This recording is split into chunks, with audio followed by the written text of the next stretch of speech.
Joshua chapter 5. So the Lord dried up the Jordan River until the people of Israel finished crossing it. The kings of the Amorites living west of the Jordan River and the Canaanites living by the Mediterranean Sea heard about this and became very scared. After that, they were not brave enough to stand and fight against the people of Israel. At that time, the Lord said to Joshua, "Make knives from flint rocks and circumcise the men of Israel." So Joshua made knives from flint rocks. Then he circumcised the people of Israel at Gilbert Haraloth. This is why Joshua circumcised the men after the people of Israel left Egypt. All the men that were able to be in the army were circumcised.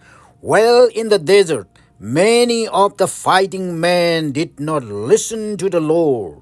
So the Lord promised that those men would not see the land where much food grows.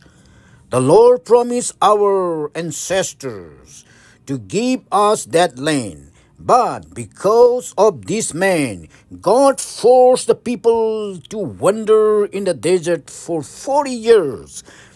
That way, all those fighting men would die. All those fighting men die, and their sons took their place. But none of the boys that were born in the desert on the trip from Egypt had been circumcised. So Joshua circumcised them. Joshua finished circumcising all the men. The people came at the place until all the men were healed. At that time the Lord said to Joshua, "You were slaves in Egypt, and this made you ashamed. But today I have taken away that shame." So Joshua named that place Gilgal, and that place is still named Gilgal today. The people of Israel celebrated Passover when they came at Gilgal on the plains of Jericho. This was on the evening of the 14th day of the month. The day after Passover, the people ate food that grew in that land. They ate bread made without yeast and roasted grain. The next morning, the special food from heaven stopped coming. This happened the day after the people ate the food that grew in the land of Canaan. From that time on, the people of Israel did not get the special food from heaven. When Joshua was near Jericho, he looked up and saw a man standing in front of him.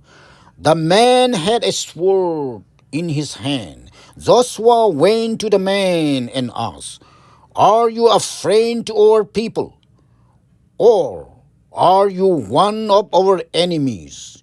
The man answered, "I am not an enemy. I am the commander of the Lord's army. I have just now come to you." Then Joshua bowed his face to the ground. He did this to show respect. He asked, "I am your servant.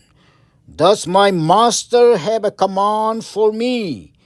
The commander of the Lord's army answered, "Take off your shoes. The place where you are standing now is holy." So Joshua obeyed him.